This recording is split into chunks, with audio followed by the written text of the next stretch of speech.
Welcome back to the Zak and Buzz review, and this is just a little update on the Ryobi palm sander. Now in the previous video I showed you me just starting to sand down this chair.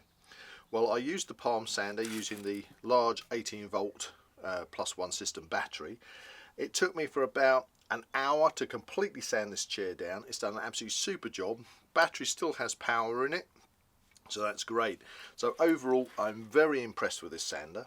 But there was also one other thing I wanted to mention, which I didn't mention in the previous video, and that's the sanding pads. The sanding pads have this little perforated line across them, and that allows you, when sanding, you know, you want to get this tip right into the corners of places, but it can mean that you kind of run down the sandpaper pad on the tip. What it allows you to do is pull the pad off and turn it round, which means you get 3 points of contact that you can use, and I think that's a really handy little add-on for this sander. So overall I'm going to give this an easy 10 out of 10 as a palm sander, especially, you know, because obviously it's hands-free, it's not connected to any 240 volt supply. So yeah, really pleased with it and highly recommend it. So there you go, the Ryobi palm sander.